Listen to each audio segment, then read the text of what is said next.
우리 서로 또 격려하고 인사하겠습니다. 우리에게 좋은 일이 일어나고 있습니다.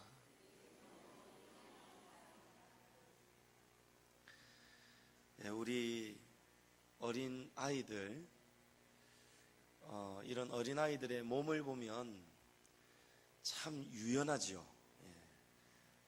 앉아서도 이 허리가 그냥 땅까지 숙여져서 머리가 닿기도 하고, 또 다리를 쭉 뻗었는데도 손끝이 발끝에 닿기도 하고, 또 일어선 채로도 이 손끝이 땅 끝에 닿기도 하고, 딱 보면 유연해 보이는 사람이 있습니다. 그렇죠. 근데 반면에 어른이 되어가면 갈수록, 물론 어른 중에도 유연한 어른이 있죠. 근데 웬만한 어른들은 다들 손이 이 땅에 쉽지 않을 겁니다. 잘 안 닿을 겁니다. 그게 왜 그러냐니까, 유연한 사람, 아이들은 보면은 잠시도 가만히 있지 않습니다. 계속해서 움직이죠. 놀 때에도 머리를 땅에 숙였다가 하여튼 포작질을 하는데도 잠시도 가만히 있지는 않습니다. 근데 나이가 들고 어른이 되면 될수록 자기의 삶, 자기의 일, 다 그 안에서만 움직입니다. 특히 사무직에 계신 분들 보면 늘 앉아 계시죠. 그러니까 밥 먹고 운동도 못하고 늘 앉아 있으니까 배가 그냥 자꾸 나오는 거예요. 몸이 안 움직이니까 자꾸 굳어져 간단 말입니다. 또 운동선수들은 보면 한쪽만 사용하는 선수들은 한쪽만 또 유연하고 발달이 됩니다. 특히 구기 종목, 야구 선수라든지 아니면 탁구 선수, 골프 선수, 이런 분들 보면 오른손잡이는 오른쪽만 근육이 발달하는 거예요. 그러니까 안 쓰면 몸은 자꾸 굳어지는 겁니다. 우리 신앙생활도 안 쓰면 신앙생활도 굳어지기 마련입니다. 말씀과 기도와 찬양, 이 모든 것이 균형을 이루어야 됩니다.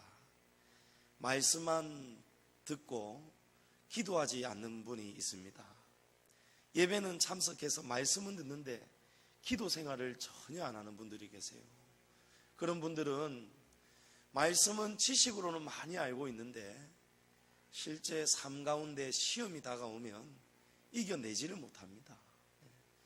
하나님의 말씀은 아는데 그 말씀이 역사하는 시험이 다가오는데, 이 시험은 기도하지 않으면, 이 안에 우리 속사람이 있다고 했죠. 속사람이 기도하지 않으면 힘을 얻지를 못하기 때문에 다 지고 마는 것입니다. 또 기도는 하는데 말씀을 듣지 않는 성도들이 있어요. 이 성도들은 하나님이 도와주시려고 해도 말씀을 모르기 때문에 길을 못 찾습니다. 말씀을 알아야 이렇게 살아야지, 저렇게 살아야지, 이렇게 하지 말아야지, 이걸 말씀을 들어야 깨닫는데, 기도는 하는데 말씀을 모르니까 깨닫지를 못하는 것이죠. 그래서 우리 성도는 한쪽에만 치우치면 안 됩니다. 좌로나 우로나 치우치지 말고 오직 중심을 잡고 균형을 이루는 신앙생활을 해야 되는 것입니다. 제가 오늘 오전에 너무 좀 설교가 길었습니다. 저는 긴 줄 몰랐는데 보니까 거의 1시간을 했더라고요. 그래서 제가 오후 시간에는 정말 진하게 기도하고 올라왔습니다. 여러분 정신 탁 바짝 차리시고 집중하시길 바랍니다. 그래도 여러분, 이 말씀 들으면 여러분 또 시험에 들까봐 어떤 분이요, 제 손을 탁 잡아주시면서 목사님, 저는 오늘 설교가 너무 짧았습니다 하는 분이 계시더라고요.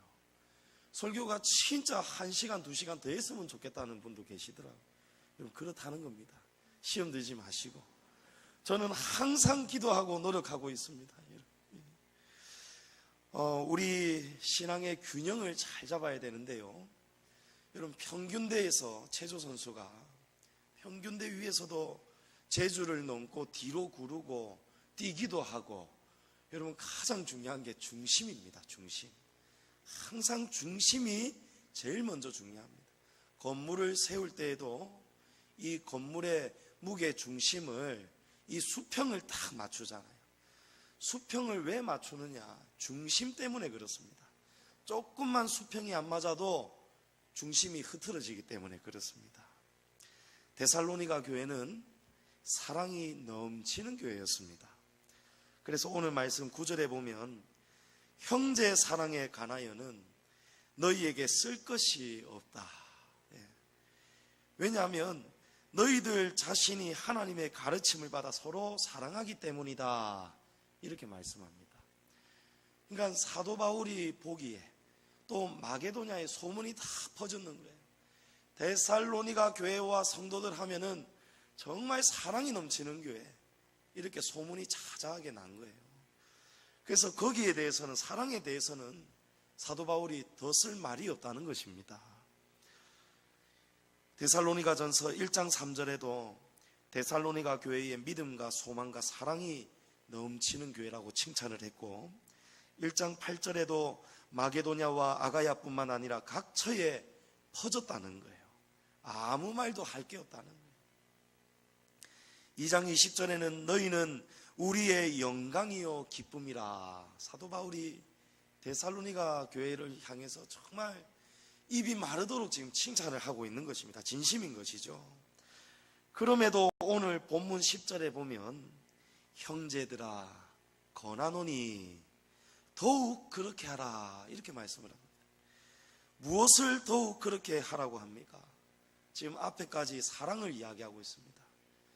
데살로니가 교회가 사랑에 대해서는 전혀 내가 더 할 말이 없을 만큼 너희가 정말 사랑이 넘친다고 지금 칭찬이 자자하다, 그렇게 말을 하면서도 또 형제들아 내가 권하노니 더욱 그렇게 하라는 거예요. 더욱 더 사랑하라는 거예요. 여러분, 이 말씀은 데살로니가 교회가 지금 잘하고 있는데도 더 잘해라는 거예요. 사랑은 마침표가 없다는 것입니다. 사랑은 끝이 없어야 하기 때문에 그렇습니다. 사랑은 다가가는 것입니다. 우리 성도의 신앙생활의 균형의 중심은 여러분 사랑입니다. 사랑이 흔들리고 사랑이 무너지면 공동체가 흔들리고 공동체가 다 무너져 버립니다. 사랑하면 여러분 다가가셔야 돼요. 사랑하면 자꾸 가까이 하셔야 돼요. 그리고 가까이 가서 보아야 됩니다. 들어야 됩니다. 서로의 마음을 주고받아야 되는 거예요. 우리 예수님도 사랑하시기 때문에 어떻게 하셨습니까? 가까이 오셨습니다. 하나님 보좌 우편에 하늘 영광에 앉아 계셨는데 우리 예수님은 사랑하시기 때문에 가까이 오셨어요. 그리고 너무 사랑하기 때문에 우리하고 똑같은 육체를 입고 오셨습니다. 슬픔을 당한 사람, 버림받은 사람, 또 병든 사람, 또 심지어 돌에 맞아 죽어 마땅한 간음한 여인, 그 여인에게도 예수님은 가까이 가셨습니다. 사람을 가리지 않았습니다. 여러분, 사랑은요, 사람 가리지 않는 것입니다. 서로 좋아하는 성향, 또 내가 싫어하는 성향 분명히 있습니다. 그것도 우리에게 주신, 하나님이 주신 우리의 육의 성질입니다. 하지만 우리 신앙의 균형의 중심은 사랑이 되어야 되기 때문에 우리는 내가 싫은 것을 좋은 것으로 만들어야 되는 거예요. 내가 싫은 사람을 좋은 사람으로 바꿔 나가야 되는 거예요. 그 사람을 내가 좋도록 만들면 안 됩니다. 그러면 안 바뀝니다. 내가 그 사람에게 다가가는 거예요. 내가 맞춰주는 거예요. 여러분, 사랑은요 정말 생각의 차이거든요. 생각을 조금 바꾸면은 집안이 평안해집니다. 아이고, 이거 세면 안 되는데. 이 설교하다 보면 하나님이 탁탁 요거 하나만 딱 이야기를 할게요. 기념일 되고 막 그러면 기다려지잖아요. 근데 우린 요즘은 뭐 다 맞벌이지만 서로 못 챙겨줄 때가 있어요. 그럴 때에도 여러분 싫지만 이해하는 거예요. 얼마나 바빴겠나요. 또 생일이 되면 선물이 얼마나 기대가 됩니까? 예. 저도 생일이 되면 내 생일이 다가오네. 절대 그런 말 안 합니다. 딱 모른 척 하면서도 속으로는 뭘 줄까? 딱 기대가 되는 거예요. 그런데 저는 우리 집사람 생일 때, 결혼기념일은 저는 반짝반짝 빛나는 금은 아니고 가짜고요. 그냥 반짝반짝 빛나는 금빛 시계를 선물을 했습니다. 그래서 주었으니 또 오겠지 기대가 딱 생기잖아요. 제 생일이 딱 되었는데, 이야, 선물이 얼마나 큰지 모릅니다. 상자가 얼마나 크게 오는지 몰라요. 어이구, 여보, 이건 뭐예요? 이러니까 열어보세요 이러더라. 얼마나 제가 놀랬겠습니까? 우리 집사람이 또 한 번 했다면 뭐 크거든요. 예, 상상을 초월합니다. 위대한 여자입니다. 그런데 딱 선물 상자를 딱 열었더니, 여러분, 그 안에서 여행용 가방이 나오는 거예요. 여행용 가방. 그것은 저한테 필요한 게 아니고 우리 집에 필요한 거였습니다. 우리 가정이 두루두루 필요한 거였어요. 이야, 마음이 상하는 거 있죠. 서운한 거 있죠. 나는 이래줬는데. 근데 나중에 세월이 지나면서 깨닫게 되는 거죠. 우리 집사람은 보면 특징이 참 알뜰합니다. 그래서 하나를 해도 그냥 막 예사로 하는 게 아니고 이쪽 저쪽을 보고 생각을 합니다. 그래서 저는 좀 성격이 급한 편인데, 우리 집사람하고 살면서 제가 얼마나 이 성격이 많이 지금 이 정도도 많이 바뀐 거예요. 고민이 많아요. 재는 게 많습니다. 그러다가 놓칠 때도 많습니다. 근데 저는요, 너무 서두르다가 저는 또 낭패를 볼 때도 있습니다. 우리 집사람은 두루두루 생각해서 선물을 한 거예요.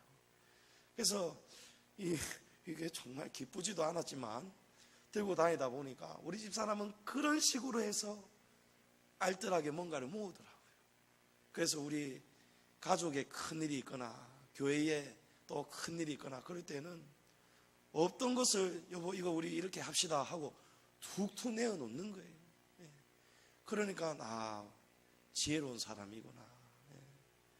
그러니까 사랑은요, 정말 누가 잘못하고 잘하고 이게 아니더라고요. 생각의 차이인데 그 생각이 왜 그렇게 되는가를 한 번씩 이해를 해줘야 돼요. 그러려면 가까이 가야 되거든요. 그 사람 머릿속에 들어가 봐야 돼요. 이 사람이 왜 이랬을까 들어가 봐야 돼요. 그러면 사랑이 여러분 생기더라고요. 이해가 됩니다. 이해를 못해서 우리가 오해하고 사는 겁니다. 우리 예수님은 얼마나 우리를 위해서 가까이 오셨습니까? 우리하고 똑같은 육체를 입으시고 지금도 그 육체를 유지하고 계시잖아요. 우리 신앙이 넘어지지 않으려면, 서로 마음 상하지 않고 서운하지 않고 우리가 합력해서 함께 지어져 가고 함께 주님의 일을 도모하려면 여러분 꼭 사랑을 중심에 두셔야 돼요. 데살로니가 교회는 사랑이 그렇게 넘치는데도 사도 바울은 내가 너에게 권하노니 더욱 그렇게 하라는 거예요. 여러분 더욱 그렇게 하시기를 축복합니다. 우리 양지중앙교회 더욱 사랑이 넘치기를 축복합니다. 두 번째로 사도 바울은 자기 일을 열심히 하라는 거예요. 자기 일을 열심히 해야 됩니다. 바울은 데살로니가 성도들에게 조용히 자기 일을 하고 너희 손으로 자기 힘으로 하라는 거예요. 일하기를 힘쓰라 이럽니다. 데살로니가 교회에는 잘못된 재림 사상이 있었습니다. 그러니까 이 당시 때의 모든 그리스도인들이 다 이렇게 생각했을 거예요. 왜냐하면 예수님이 이제 내가 곧 오마 하셨거든요. 그래서 이제 곧 예수님이 재림하실 것이다. 그러면 그리스도의 왕국이 시작될 것이다. 전부 다 이런 생각을 가지고 있었어요.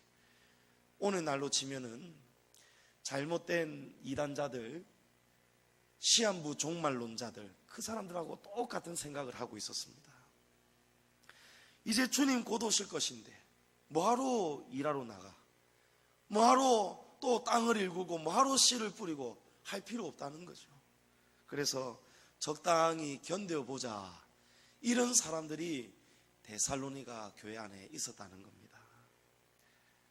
그래서 교회 공동체가 흔들리기 시작했어요. 사랑은 있었지만 이 사랑이 어떻게 작용되었냐면 일부 성도들이 남은 성도들, 나머지 성도들이 일하지도 않고 나가지도 않고 교회 일도 하지 않고 이렇게 적당히 교회에 거치려는 사람들, 그 사람들 목까지도 일을 해야 했습니다.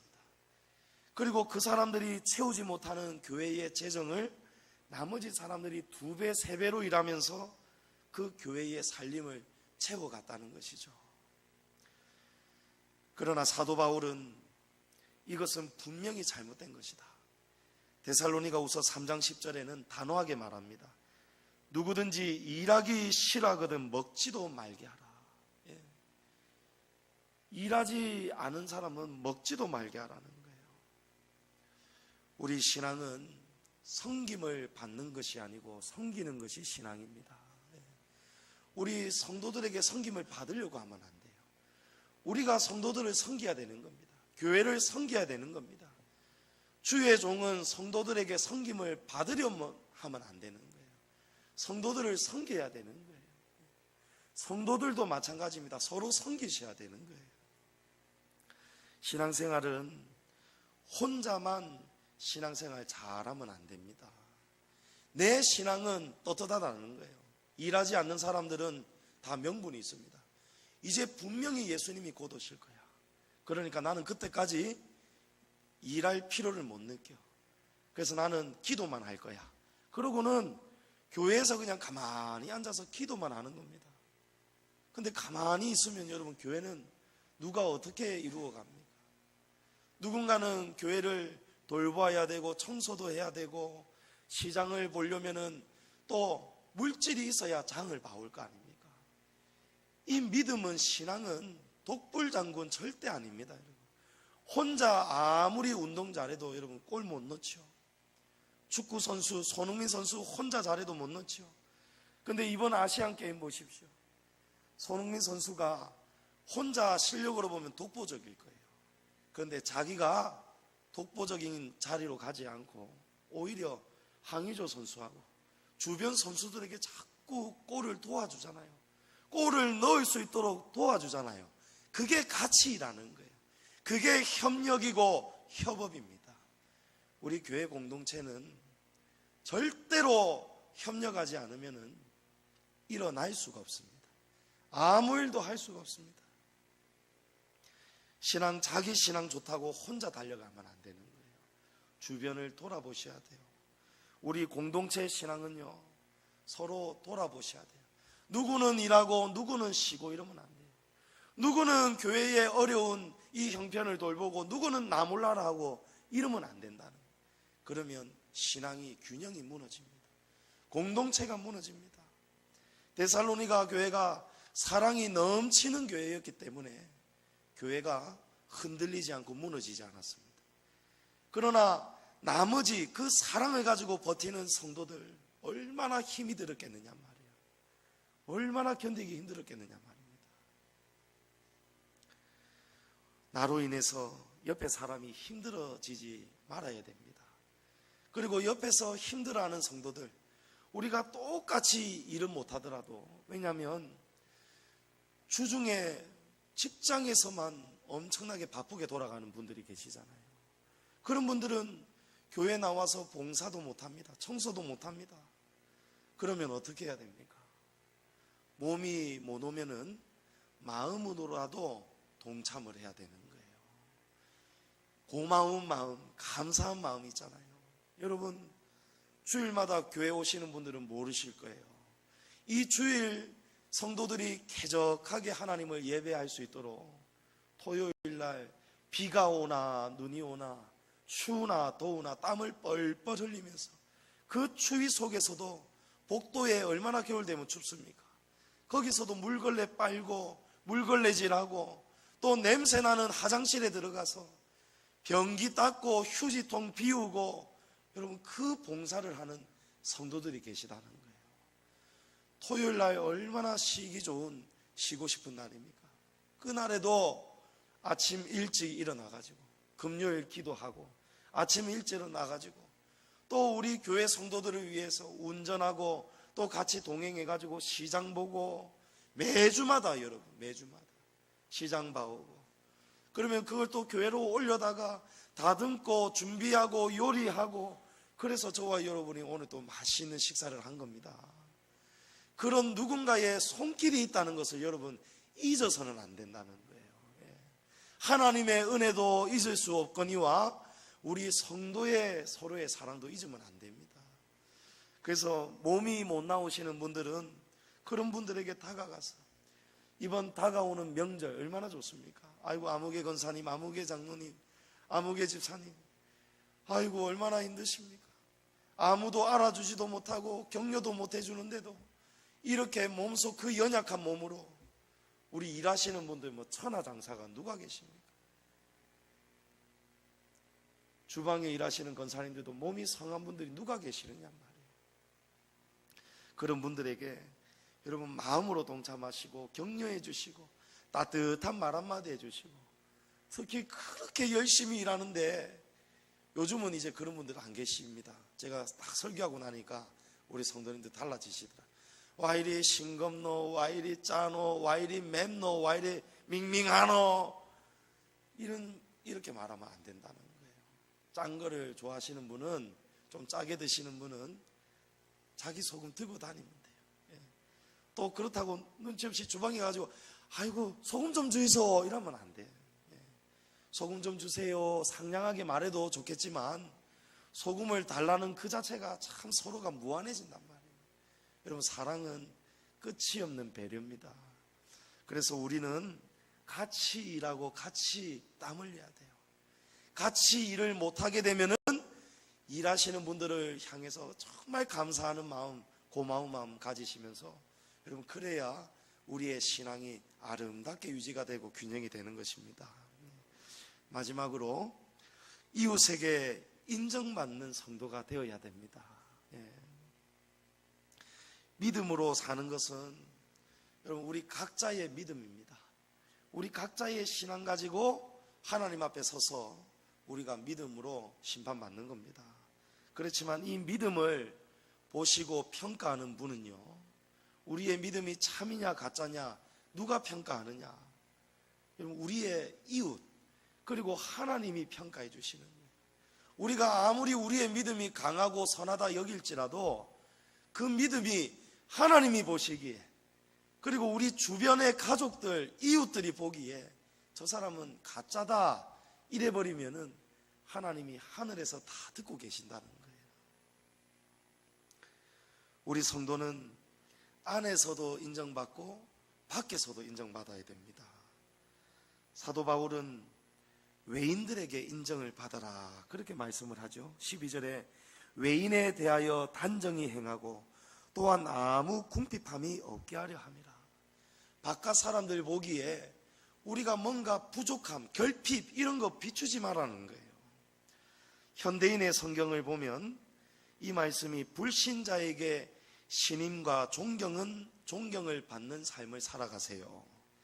세 번역에 보면 바깥 사람을 대하여 품위 있게 살아가십시오 이렇게 되어 있습니다. 우리가 우리끼리만 잔치하면 안 된다는 거예요. 우리끼리 만났을 때는 막 즐겁고 반갑고 사랑이 넘치고 이야 뜨겁고 기도하고 막 찬양이 뜨겁고 우리끼리는 좋아요. 근데 밖에 탁 나가가지고 돌아가는 길, 또 회사에서 가정에서 주변 사람들에게 고통을 주면 안 된다는 거예요. 직장 생활도 부지런히 해야 됩니다. 남보다 가장 늦게 출근하고 가장 빨리 퇴근하고, 그러면서 우리가 아이고 오늘 수요일이네 수요 기도회 가야지 이러면은 하나님의 영광을 다 가려버린다는 거예요. 고린도후서 2장 15절에 보면 우리는 구원받는 자들에게나 망하는 자들에게나 하나님 앞에서 그리스도의 향기니 이렇게 말씀합니다. 그러니까 성도 앞에서도 향기가 돼야 되고 구원을 받지 못하고 망하는 자들 앞에서도 우리는 그리스도의 향기가 되어야 된다는 것입니다. 그러려면 여러분 날마다 자기 자신을 성찰하셔야 돼요. 돌아보셔야 돼요. 자기 자신을 돌아보기 위해서 여러분 기도가 꼭 필요합니다. 말씀만 듣고 좋은 말씀 들었지요? 돌아가면 끝입니다. 근데 이 말씀을요 계속해서 되뇌이고 생각하고 기도하면서 하나님, 제가 못하는 게 뭡니까? 제가 직장에서 지금 남들에게 덕이 되지 못하는 게 뭡니까? 제가 우리 교회 안에서 덕이 되지 못하는 게 뭡니까? 여러분, 기도해야 성령께서 우리를 애달프게 하십니다. 생각나게 하시고 회개하게 하시고 우리의 존재의 부족함 때문에 마음 아파하게 하시고, 그럼에도 불구하고 하나님이 우리 질그릇과 같은 우리 인생, 부족한 우리를 도와주시는 거예요. 우리 안에 예수 그리스도 보배를 담아주시는 거예요. 그래야 인생이 바뀝니다. 우리 사람은 누구나 긍정적인 사람을 좋아합니다. 이거는 우리 그리스도인이든 바깥 사람이든 똑같은 거예요. 예수님 믿는다 하면서도 직장에서 모임 만나면은 그냥 못 살겠다, 힘들다, 죽겠다, 어렵다, 괴롭다, 슬프다, 아이고 막 이혼하고 싶다, 자식들 때문에 정말 그런 거 있잖아요. 욕은 하면 안 되니까 머리가 막 돌겠다, 이런 표현이 있잖아요. 여러분, 이렇게 사시면 안 된다는 거예요. 한두 번은 들어줄 수 있습니다. 그런데 항상 부정적으로 살면 안 된다는 거예요. 저 사람은 만났다 하면은 뭔가 불평불만이 많아요. 무조건 저 사람 자꾸 헐뜯고 저 사람 또 헐뜯고, 요거 마음에 안 들고 저거 마음에 안 들고, 항상 부정이 가득 차 있어요. 그러면 여러분, 시간이 지나면 지날수록 홍해가 갈라져 버립니다. 주변에 사람들이 싹 사라져 버립니다. 그런데 우리 안에 긍정의 힘이 넘치는 거예요. 우리 예수님은 내일 무엇을 먹을까 마실까 염려하지 말아 하셨잖아요. 걱정을 다 주님께 맡기라는 거예요. 모든 지각에 뛰어나신 하나님의 평강이 그리스도 예수 안에서 너희 생각을, 마음을 주장하게 하라. 여러분, 이 마음을 가지고 우리가 살아가라는 것입니다. 남들이 보기에는 저 사람은 기쁠 이유가 하나도 없는데, 쓰러져도 모자랄 판인데 저 사람은 항상 꿋꿋하고 이 입가에 미소가 떠나지 않고 소망이 있고 에너지가 넘친단 말이에요. 그때 궁금해하지 않겠습니까? 바깥 사람들이. 아니, 힘들지 않습니까? 어렵지 않습니까? 아이고, 겉으로는 당연히 힘들지요. 근데 사람들이 모르는 것이 우리 안에는 있습니다. 우리 안에 내게 능력 주시는 하나님이 계십니다. 그래서 나는 슬퍼도 슬프지 않을 수가 있습니다. 가난해도 가난하지 않을 수가 있습니다. 풍부하든지 비천하든지 어디에 처하든지 저는 자족하는 일체의 비결을 하나님의 말씀으로 배우기 때문에 그렇습니다. 여러분, 우리가 저도 지금 침이 많이 나왔는데, 침이 나오도록 이 안에서 하나님의 말씀이 터져 나오는 거예요. 찌르면 터져 나오는 거예요. 그렇게 살아라는 거예요. 직장 안에서 여러분, 특히 상사나 부하 직원에게 존경받는 그런 직장 생활 하시기를 축복합니다. 어디서든지 여러분, 하나님 영광 가리면 안 됩니다. 우리 안에서만 사랑하는 것도 중요하지만 밖에서도 더 사랑하셔야 되는 거예요. 성도의 언행이 품위가 있어야 됩니다. 그리고 저와 여러분의 한마디 말 속에서 영적인 권위도 나타나야 됩니다. 오늘 이 말씀 통해서 여러분, 어디서든지 거치는 자가 되지 마십시오. 신앙생활의 딱 중심, 사랑으로, 그죠? 사랑으로 무조건 사랑하라, 무조건 용서하라, 무조건 사랑하시고, 또 우리가 서로 각자에게 주어진 일을 열심히 충성하시고 봉사하셔서, 또 우리 교회 안에 오면은 할 일이 또 있습니다. 눈에 보여요. 마음만 먹으면 도와주시면 돼요. 오늘도 제가 주방 권사님들 들어가 보았더니 오늘 권사님들만 계시더라고요. 그래서 오늘 설거지 당번이 없습니까? 이러니까 최성희 집사님 방금 나갔다는 거예요. 저는 그 말을 또 잘못 들어가지고 최성희 집사님이 설거지 안 하고 나가버렸다는 줄 알았어요. 그래가지고 제가 잡아오겠습니다 하고 달려갔거든요. 최성희 집사님이 또 커피, 우리 원두 커피 자판기에 물이 다 떨어져가지고 물을 또 받고 계시더라고요. 봉사하고 계시더라고요. 집사님, 설거지 오늘 당번인데 뭐합니까? 이러니까 방금까지 설거지하고 났는데요 이러는 거예요. 아이고, 방금까지 설거지 하시고 또 물 없다고 물통 채우시고, 여러분, 할 수 있는 일, 눈에 보이는 일, 무엇이든지 우리가 할 수 있는 것입니다. 떨어진 휴지 하나 줍는 것도 여러분 서로 같이 일하는 겁니다. 서로 사랑하시고 사랑으로 중심 잡으시고 자기 일에 누구 일 이런 거 없습니다. 같이 일하는 거예요. 같이 힘쓰시고 또 우리 안에서도 또 밖에서도 사랑받고 인정받고 칭찬받는 성도들이 되셔서 여러분 균형 있는 신앙생활을 주님 부르시는 그날까지 잘해 나가시기를 주님의 이름으로 축복합니다.